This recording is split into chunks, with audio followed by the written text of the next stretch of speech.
Bonjour à tous. Ça fait sens avec la presse que nous a donné Axel à l'instant. Moi, ça fait 2 ans que je voulais parler de ce sujet, donc c'est vraiment une bonne occasion que voilà. L'idée, c'est comment rendre la donnée accessible. Donc ça fait vraiment lien avec ce que disait Axel juste avant, c'est-à-dire que c'est aussi une façon de travailler. Et la donnée, on a essayé beaucoup de méthodes, comme vous le savez, mais on va rentrer un peu plus dans le détail. Donc,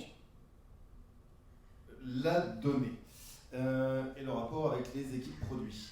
L'idée, le challenge, c'est toujours le même. Hein. Là, pour le moment, rien de nouveau. On essaye de collecter la donnée, de l'analyser, de trouver ce qui est intéressant à l'intérieur, de la communiquer avec les autres membres des autres équipes et essayer d'en retirer quelque chose pour les décisions. Donc ça, c'est une vision qui est communément admise, mais on pourra revenir dessus, hein, comme on vous l'a dit tout à l'heure, après on aura l'occasion de discuter. Alors, pourquoi moi je vous parle de ça et comment j'en suis venu à la data science? Alors c'est vrai que le mot, je vais l'utiliser quelques fois. Hein. Donc s'il y a des data scientists dans le public, c'est juste une manière un petit peu de présenter les choses, mais il faut aussi à un moment... on vient tous dans la data science pour des raisons différentes. Moi, par exemple, j'ai travaillé dans les jeux vidéo. Et puis, très tôt, j'étais passionné par tout ce qui était autour de l'intelligence artificielle. Alors aujourd'hui, c'est un vrai buzzword hein, pour le coup. Mais moi, c'était à l'époque de l'IA qui jouait au Go. Et aussi un passionné de Python, que j'enseigne d'ailleurs dans les entreprises. Donc aujourd'hui, je suis data scientist chez Agaitis. Alors probablement que certains connaissent. Je vois qu'il n'y en a pas ce soir, ils avaient dit qu'ils viendraient, tant pis. Donc vous connaissez probablement Agaitis, hein, on est clairement en data science et aussi archi, on fait aussi un petit peu d'app, voilà. Alors, rentrons dans le vif du sujet. Ce que je vais essayer de vous présenter là aujourd'hui, c'est cette idée que il ne faut pas hésiter à apprendre de nos erreurs. Alors vous allez me dire, ça c'est un classique. La data science, on nous la vend à peu près depuis 2012 comme un espèce de truc magique qui va permettre en fait de gagner plein d'argent avec la donnée. Donc l'idée là, ce que j'essaie de développer en fait depuis 2 ans, c'est de dire c'est très important de ne pas hésiter à remettre ça un petit peu en cause hein, pour essayer de voir en fait comment on pourrait procéder. Et notamment donc casser un petit peu les barrières entre les data scientists, enfin les équipes data et les autres équipes.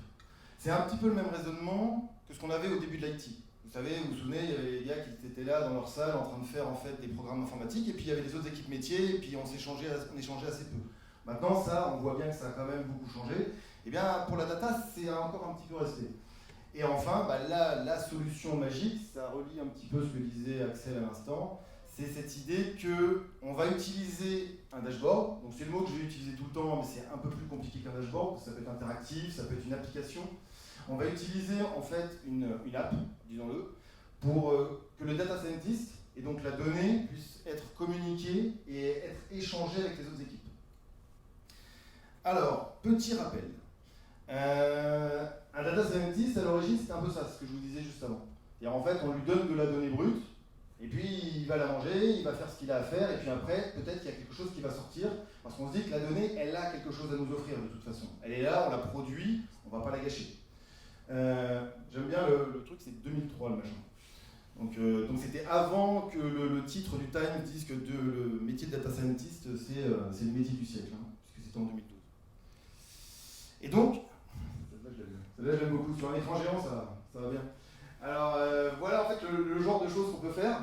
Bon, celle-là j'aurais pu la générer, hein, parce que ça me semble bien random tout ça, ou pas. Et en fait, la vision, moi j'y vois quelque chose. Je ne sais pas si vous y voyez quelque chose, mais moi j'y vois plein de choses à l'intérieur. C'est plutôt intéressant. Hein. On peut y passer du temps. Il y a quelque chose à faire avec ça. Mais la difficulté ici, c'est bien évident, c'est comment on va faire en fait un produit autour de tout ça. Comment on va aider les équipes avec tout ça. D'accord ? Alors une des solutions, bien évidemment, c'est de faire en fait une quarantaine de slides. Et puis sur chaque slide, on va expliquer chaque figure une à une, en essayant d'expliquer l'origine, des formules, etc. Et ça, c'est ce que je disais en préambule quand j'ai fait ce PowerPoint, c'est que ça fait 2 ans que je ne fais plus de PowerPoint. Parce que justement, je trouve qu'il y a une nouvelle méthode là dans les cartons. Et cette nouvelle méthode, pour dialoguer entre le data scientist, enfin les data scientists et les équipes, c'est le dashboard. Alors ce mot, tout à l'heure j'ai utilisé le mot de app. Mais bon, pour moi, hein, une app, on va dire, c'est un dashboard interactif, dans lequel on a des widgets, des boutons, etc. Donc l'idée, ça va être en fait, aujourd'hui, selon moi, en 2023, ça va être essayer de créer ça entre les data scientists et les équipes. Alors, un exemple pour illustrer tout ça. Oui, voilà. Je pense que je voulais faire un petit sondage, mais je crois qu'on est tous d'accord pour dire qu'on a à peu près tous utilisé un Excel un jour ou l'autre dans notre vie. Et des Excel, on en a partout. Moi, historiquement, j'étais ingénieur, c'était fou, juste fou. C'était vraiment, il y avait un tableau Excel pour absolument tout, et je te file mon tableau Excel, et puis je fais un petit code VBA avec 2-3 boutons. C'est pas mal, hein. On est super fiers quand il y a le premier bouton, on appuie, et puis là, d'un coup, ça change. C'est vrai que c'est cool, mais alors par contre, pour faire une modification, voilà, ça sent le vécu. Bon, c'est aussi parce que dans mon travail, on m'appelle souvent en fait pour se débarrasser de ces tableaux Excel. Et aujourd'hui, on a une solution. Microsoft, ils ont pensé à nous. L'évolution aujourd'hui qu'on vend beaucoup et qu'on voit beaucoup, c'est Power BI. Alors là, mon but, c'est pas du tout de dire que Power BI, c'est pas un bon outil, c'est un super outil. Mais alors, ça peut tout faire. Mais voilà, je vais vous montrer après, je vais faire le listing. Donc l'idée, ce serait qu'avec notre tableau Excel, donc les gens qui gèrent la donnée, en fait, on a un peu de données brutes, récupérées à droite à gauche, on le passe dans un Power BI et ça nous fait une application ou un dashboard. Et ensuite, on discute avec l'équipe. Donc là, on est déjà dans cette idée qu'on dialogue avec les équipes via dashboard. Alors Power BI, c'est, comme je le disais tout à l'heure, c'est génial, c'est low code et du code, on peut absolument tout faire. Et puis on a Microsoft derrière qui assure le service après-vente, donc c'est plutôt pas mal. Par contre, bon, le prix de la licence, hein, on le rappelle quand même, ça peut être un peu déroutant. Et puis le dernier point, celui-là il est important, peu de gens le savent, mais mine de rien, il faut quand même monter un petit peu en compte. Hein. Autant un tableau Excel, c'est facile à apprendre, mais là il faut revoir un petit peu son logiciel. Du coup, donc moi, comme je vous ai dit, je suis Python. Donc là, dans ce combat, je ne suis pas objectif. Hein. Donc je ne sais pas si vous connaissez tout ce combat qui a lieu en ce moment entre R et Python. D'accord. Donc c'est plutôt dans le domaine du traitement de données, de l'analyse, etc. Donc il y a vraiment deux technologies qui montent côte à côte. Et moi, ce qui est intéressant, en fait, c'est que dans ce combat, en fait, il est né quelque chose de très bon, que je vais vous montrer après. Donc aujourd'hui, côté R, on a Shiny, peut-être que vous avez déjà entendu parler, n'hésitez pas si vous avez des questions, et Dashcopy. Donc c'est deux solutions qui sont très très efficaces pour faire des applications et des dashboards interactifs. Mais aujourd'hui, qui c'est qui gagne? C'est qui gagne? C'est Streamlit. Alors là, encore une fois, comme je vous le disais tout à l'heure, moi, ça fait 2 ans que je voulais faire cette presse. Parce qu'il y a 2 ans, j'ai découvert Streamlit, et je vais vous expliquer pourquoi j'adore ce truc. Je me dis, mais voilà, il faut l'utiliser. Et on voit sur cette courbe, donc vous voyez RStudio, vous voyez Plotly Dash, et puis les autres, Panel, voilà, bon, on pourra en discuter plus tard. Et Streamlit, en fait, a été quand même un peu une petite surprise pour tout le monde, parce qu'eux, ils ont pris, en fait, je dirais, une autre voie, qui est celle de dire, il faut que ce soit simple à utiliser. Alors vous me direz, tout le monde y avait pensé, mais Streamlit, ils y sont arrivés parce qu'en fait, ils ont créé, en fait,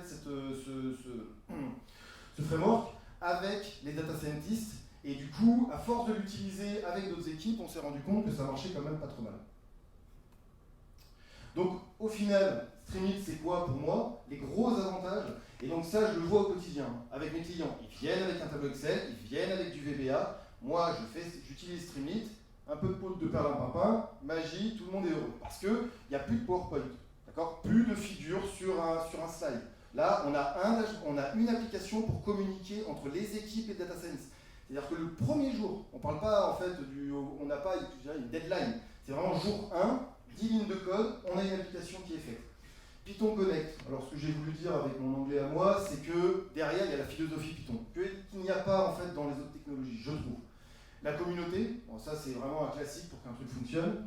Et après, le rapid update. Alors ça c'est marrant parce qu'avec un de mes collègues, en fait, je lui avais fait une app, et en fait il me disait, ah ça serait bien si elle avait cette feature. D'ailleurs, elle y est...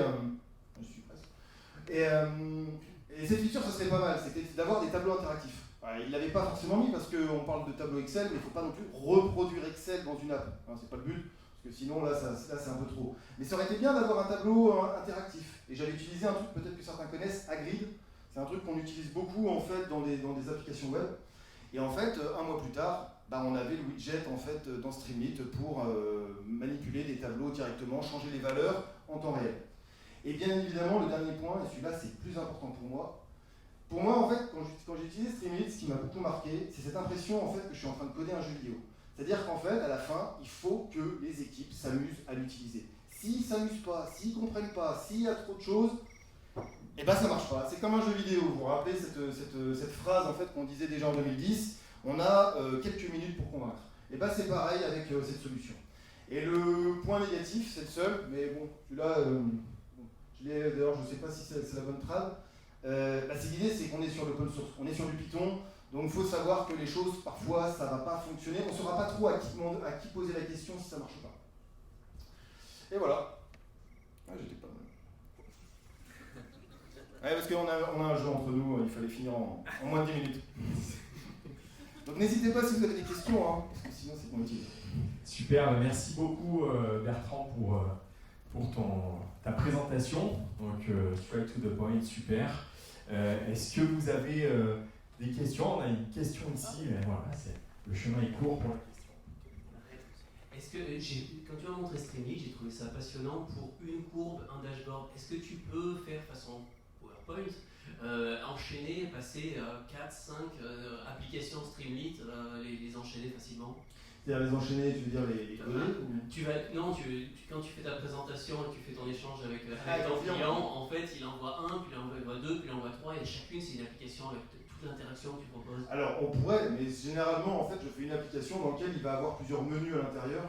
Enfin, je sais pas si c'est à ça que tu pensais. Il va naviguer depuis Streamlit. Voilà, en fait, ce que je vais faire, alors ça c'est très important, ah oui, alors ça c'est le petit côté magique, c'est que les mecs de Streamlit ont été plutôt malins. Quand ils ont sorti Streamlit, ce qu'ils ont fait, c'est qu'ils ont sorti leur service de cloud en même temps. Alors pour certains, vous direz, ouais, mais c'est facile de mettre une application en cloud.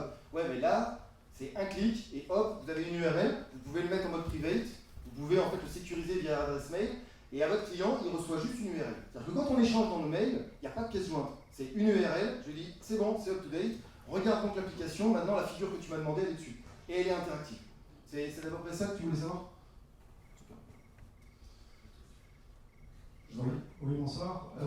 Quelle source de données on peut connecter du coup à Streamlit? Eh bien, toutes celles qu'on peut connecter en Python. Alors ça, c'est une très bonne question, parce qu'effectivement, là, c'est aussi l'intérêt du truc, c'est que ça a été fait avant tout pour les DS. Donc du coup, tout ce qu'on peut connecter en Python, après, la seule limitation, ce sera la sécurité. Parce que où est-ce qu'on va héberger l'app? Où est-ce qu'on va héberger le service? Je ne sais pas si je réponds à votre question. Si, complètement. Parce que je pensais à des solutions un peu plus data-vis comme Metabase qui sont assez limitantes sur ces questions-là. Tout à fait. Mais de toute façon, je pense que dans leur but, alors là c'est un peu ma boule de cristal, mais leur objectif c'est justement d'essayer de connecter un maximum en fait de solutions déjà existantes. Pour essayer en fait de faire découvrir, parce que l'idée ici c'est bien sûr ça ne pourra pas faire forcément un site web de bout en bout. Et par contre l'idée toujours pareil, n'oublions pas, c'est de faire en fait un prototype de quelque chose qui pourrait ensuite devenir autre chose. Mais déjà c'est un moyen de communication. D'accord, très bien, merci.